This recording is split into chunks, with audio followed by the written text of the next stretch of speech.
I have always been of two minds about veterinary programs on television. In truth, the reason I took up this wonderful profession in the first place was my love of the James Herriot books and the original television adaptation of them. Without James Herriot, who knows what I would be doing now? On the flip side, I have found myself screaming at the television when a vet dazzled in the camera lights misses an obvious diagnosis or overcomplicates a simple procedure in one of the many reality veterinary shows screened now. I am still not sure if these programs are good or bad for the profession, but they are obviously here to stay. This is reality TV, veterinary style.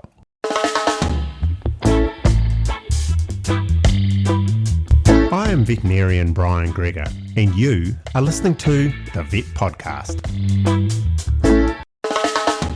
The theme music of All Creatures Great and Small still gets me all rosy-eyed and nostalgic about my early years as a vet, as I remember visiting small old-fashioned milking sheds with salt-of-the-earth farmers doing simple rewarding tasks.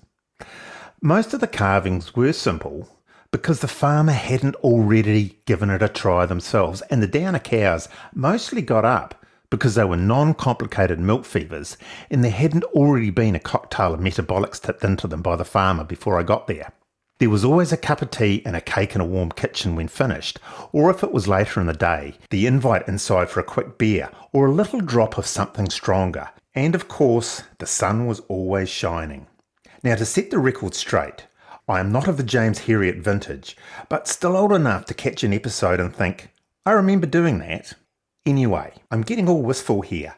I caught an episode of a fly-on-the-wall veterinary program the other night, and yes, I was again guilty at screaming at the screen. The suspense was palpable as the young vet was presented with an after-hours problem in a dog that, to me, should have been a simple, this is what we can do to diagnose it, these are the treatment options, this is the likely outcome, and this is what it will cost for the various diagnostic and treatment options. In this case, along with melodramatic music and a resonant voiceover informing the audience that this is a potentially life-threatening condition, and if it isn't diagnosed and treated immediately, the poor dog will die a miserable death. Stop, an advertisement break. More suspense. That was it for me. I just lost it. The swelling was what appeared to me as a tooth root abscess above one of the large upper teeth. Give the dog some painkillers, some antibiotics, put it in a cage, and deal with it in the morning.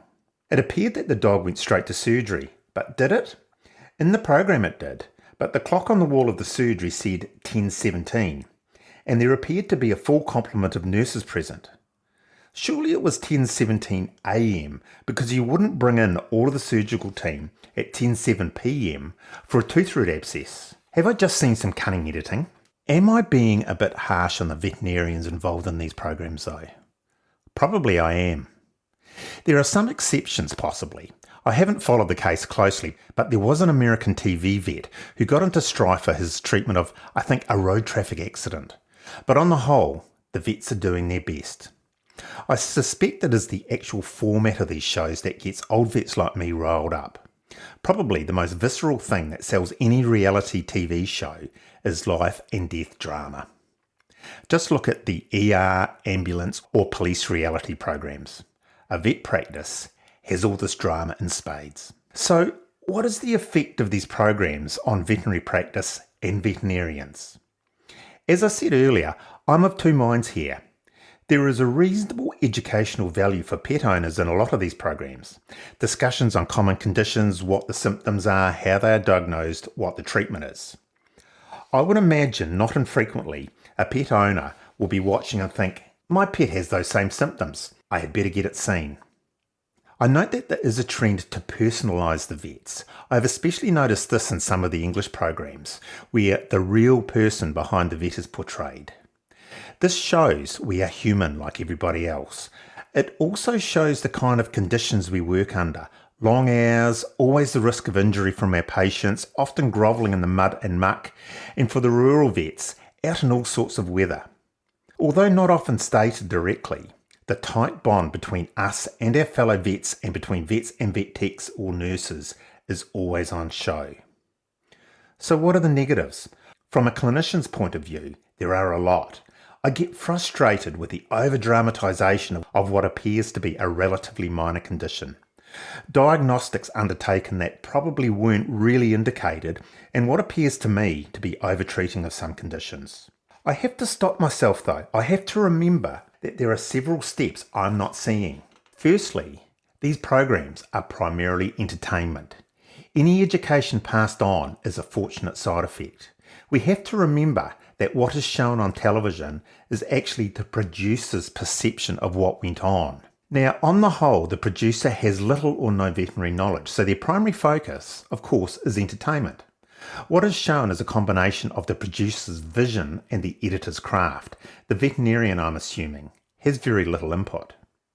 There are some features of these programs that I'm not quite so forgiving about, and again, the vets have very little influence on these. Firstly, the cases that don't respond. Almost every case spotlighted recovers. This is not the real world. Animals die under our care. Not for lack of treatment or a wrong diagnosis given. In the real world, animals die. Does this high survivability give the mindset to the client that the vet will fix the animal and potentially lead to complaints or bad social media comments if things don't turn out for the best? Because of this part of our working world being conveniently edited out, often the empathy of the vets and the rest of the team is also not seen. To be real, the death of a patient, whether expected or not, is heartbreaking to the owner and the veterinary staff. A really big problem with these programs is that the cost of the treatment is never mentioned. At the extreme end is the triple titanium artificial legs featured in some of these programs following the high-tech referral clinics. But even the programs where the animal is hospitalised for a week or an emergency surgery is undertaken at 2 a.m. can give an inaccurate sense of reality. What did this actually cost? For most practices, the after-hours vet isn't waiting at the clinic all night in case an emergency occurs. The client has probably woken the vet up from a deep sleep at home, although when I was on call, I never really slept that well anyway. So when the vet answers the call late at night, they are not being evasive or obtuse. They're trying to wake up and turn their clinical brain on. In preparing this podcast, it has really got me thinking about real-life veterinary programs. And to be fair, I have probably changed my mind a bit about them.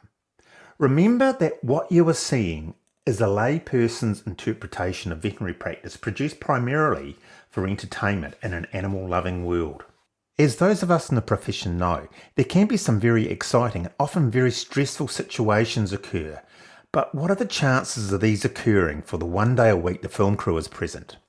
The film crew have to make their own excitement often, and that is why what us as vets think is an absolute dramatical overkill of the situation is edited into something very dramatic. As far as what the owners should take out of these programs, I think they have to be taken for what they are.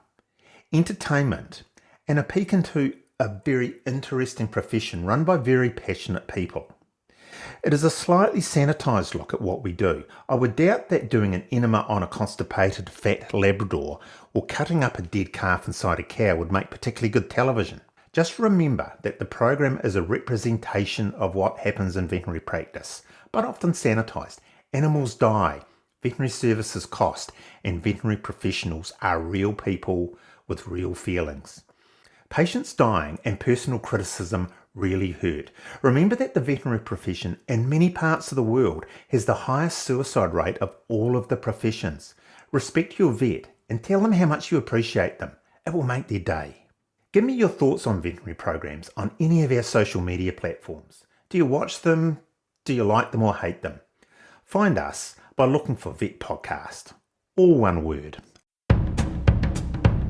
And that's it for another episode of the Vet Podcast. All of our links are in one place at beacons.ai/vetpodcast. That is beacons.ai/vetpodcast. And while you're there, don't forget to buy us a coffee. On behalf of me, Brian Gregor, and everybody else involved in the making of this podcast, thanks for listening, and we'll catch you again soon.